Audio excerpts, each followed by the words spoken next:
We are currently calling him the myth, the man, the legend, the hope of the Kenyan people.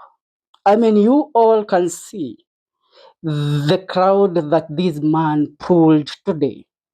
His homecoming rally today in Kisii has become the topic of discussion within the corridors of power.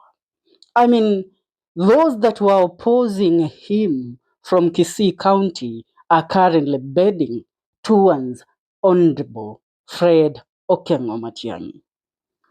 Today was a public holiday in Kisii, and as we said, the notion of Arambe, I mean the slogan Arambe one time, has currently become a reality. Looking at how Matiang'i was received is something that has sent the whole government into panic and shock as they have now started preparing on a counter strategy. And one counter strategy was deployed today. Now let's get down to discussing this story and talking about it and how Matiang'i is going to become the president of this nation with the support of the opposition. I mean, we all know that currently there is nobody who is fit to oppose and take President William Ruto other than Matiang'i. The 2027 Kenyan elections are heating up, and one name keeps surfacing as formidable threat to President William Ruto: Fred Okengo Matiang'i. He kick-started his campaign today with a Gusii homecoming. Why Matiang'i's name is sending chills in Statehouse. Now, back in the year 2022, Ruto win lead on his hustler narrative. The notion and the slogan that Ruto sold to the people of the Mount Kenya region and the whole Kenya at large, to them electing him, was the hustler notion, framing himself as the people's champion against dynastic elites. But Matiang'i does not need to run on speculation and fake promises. His reputation as a no-nonsense cabinet secretary during his tenure as the ICT, CS, Education, and the Interior Cabinet Secretary earned him respect for tackling cartels and banditry without the baggage of corruption scandals. In a country fed up with sleaze, Matiang'i's clean slate is a voter magnet. Ruto's bottom-up economic model has faced criticism for slow delivery, with many Kenyans feeling the promised transformation hasn't materialized. Matiang'i, however, has a track record of decisive action, thick education reforms, and security crackdowns. Voters craving competence over charisma see Matiang'i as a leader who delivers, not just promises. This contrast could could haunt Ruto at the ballot. Ruto has been courting Raila Odinga's Nyanza stronghold to bolster his 2027 chances. But Matiang'i's Gusii roots, Kisii and NYAMIRA counties, give him a loyal regional base. Kisii elders and leaders have already endorsed him, signaling a shift away from Raila's influence. If Matiang'i consolidates all the Abagusi votes, Ruto's Nyanza gains could evaporate.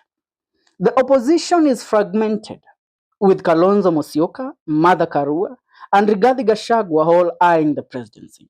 Matiang'i's lack of a polarizing political past makes him a potential compromise candidate. Gachagua has already hinted at a coalition with Matiang'i, and Jubilee's endorsement strengthens his position.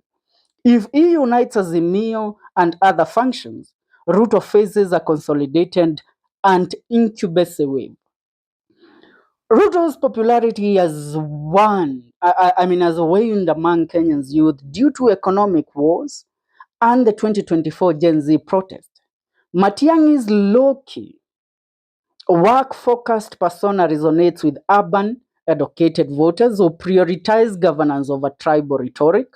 His reported hiring of a global lobbying firm shows he is serious about modern campaign tactics, potentially outmaneuvering Ruto's traditional mobilization. Ruto's fallout with Mount Kenya, especially after Gachagwa's impeachment, has fractured his 2022 stronghold. Matiang'i's rumored ties with Uhuru Kenyatta and Jubilee could pull Kikuyu voters disillusioned with Ruto. If Matiang'i secures even a slice of Mount Kenya, combined with Nyanza and opposition-leaning regions, Ruto's path to 50+1 narrows dangerously. Now, unlike the candidates trading barbs, Matiang'i has stayed low profile, avoiding the mud-slinging that taints Kenyan politics. His recent return from the US and carefully planned Gusii tour shows he is building momentum without overexposure. This disciplined approach makes him harder for Ruto's camp to attack, as he is yet to be boxed into a decisive narrative. Now, Kenya's economy is a ticking time bomb. High debt, unemployment, and inflation are eroding Ruto's Asla brand. Matiang'i's campaign can capitalize on these by offering a vision of stability and competence. If World Bank stint hands credibility to his economic pitch, contrasting with Ruto's perceived over-promising, voters desperate for change could swing Matiang'i's way. And voters were desperate to look for somebody that would deliver hope to them. Now, speculation is rife that Uhuru Kenyatta is quietly backing Matiang'i to counter Ruto. Uhuru's influence in Mount Kenya and his recent fallout with Ruto over Gen Z protest gives Matiang'i a powerful ally. If Uhuru mobilizes his network, Matiang'i gains resources and legitimacy, making him a direct threat to Ruto's re-election. Critics like Caleb Amisi and Miguna argue Matiang'i lacks the political heft or charisma to challenge Ruto, and his 2017 protest crackdown could alienate some. But in a field of flawed candidates, his governance record and cross-regional appeal overweigh these. Ruto's own controversies, Gen Z deaths, broken promises, dwarf Matiang'i's baggage. Now, Matiang'i's name sparking excitement with many calling him the man and a nightmare for Ruto. These organic bars, especially among young voters, suggest he is tapping into a desire for fresh leadership. If he sustains this wave, Ruto's top-down campaign machine could struggle to keep up. Now, Matiang'i isn't just another candidate. He is a disciplined strategist with a clean image, a strong base, and a coalition potential. His ability to appeal to both rural KISII voters and urban Gen Z, plus Uhuru's possible backing, makes him uniquely positioned to exploit Ruto's weaknesses. In a tight race, Matiang'i could tip the scales. Now, Kenyan politics is unpredictable, and Ruto's political cunning shouldn't be underestimated. But Matiang'i's rise signals a shift. Voters want competence, not just charisma.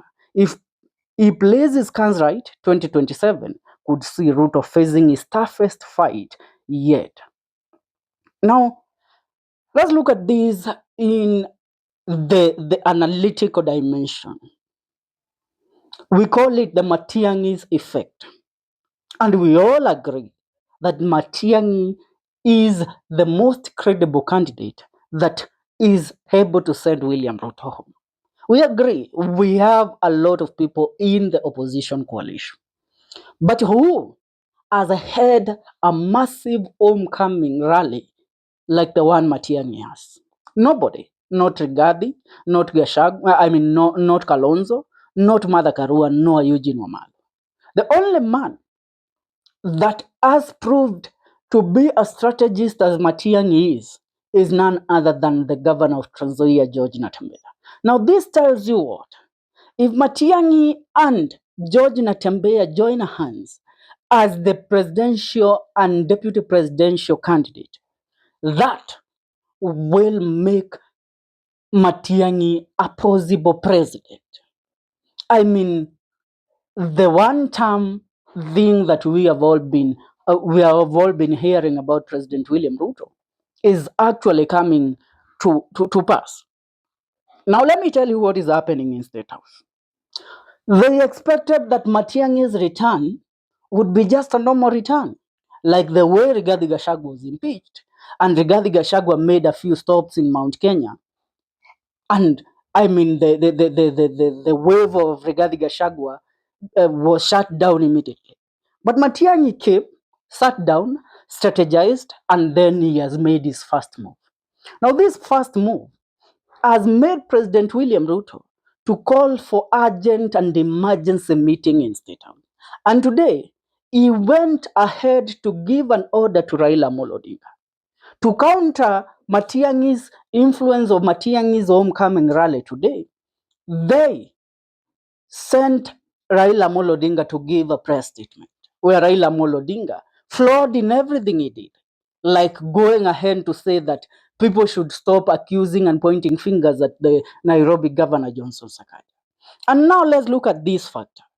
The ODM party assistant chairperson, the governor of Kisii, Simba Arati, this, above everything, and his influence and him being a top official in the ODM party, decided, you know what, I am going to attend Matiang'i's rally. I am not going to let the votes of Kisii people slip from my yard for the gubernatorial seat. Look at it in this dimension. Huyu ni deputy party leader wa chama cha ODM. He is joining an homecoming rally of Fred Okengo Matiang'i, yet Okengo Matiang'i is opposing William Ruto. William Ruto is the possible candidate that Raila Odinga might be backing for the presidential seat in the year 2027. This tells you what? Even those within ODM have seen that Ruto is going nowhere and that Ruto is crumbling. Even if they deployed, how they did today, ordering Raila Odinga to give a press statement to counter Matiang'i's influence, it has flawed. I mean, they thought that Raila speaking could overturn things and the notion of Matiang'i's homecoming would die and would be forgotten. But you know what? The organic support that this man has put everything that William Ruto is doing to counter him and made it a joke. Are we together? Now let's look at this. This is only Matiang'i. Rigathi Gachagua hasn't launched his party yet. Are we together? One Kalonzo Musyoka has not done his homecoming. George Natembeya has not finally decided to come out and declare that he will be joining Matiang'i nor the opposition at large. How will these people counter this influence? Rigathi Gachagua is uniting the whole of Mount Kenya. If you look closely, one Peter Munya and Medeka Lentori have decided that they are not going to work with William Ruto. They are all coming to work with Fred Matiang'i and the opposition. This tells you what? When you look at the dynamics around the Mount Kenya region, the number one county with the largest number of registered voters in the mountain is Kiambu County. The following, the number two is Nakuru County. Number three is Meru County. Now, when you look at the dynamics, Kiambu, Governor Kimani Wamatangi is Rigathi Gachagua's person. Same to the Senator Karugu Wathama. Nakuru, not yet decided. But go to Meru. Meru is where William Ruto was counting on them because he has Kithure Kindiki as his deputy. But those people have decided, no, we are not going to join you. And they are joining Rigathi Gachagua. Today, Embu County also, led by MP Mukunji and Honorable JB Muturi, are all in Rigathi Gachagua's camp. Kirinyaga, led by women representative and senator, they are all in Gachagua's camp. Laikipia is in Rigathi Gachagua's camp.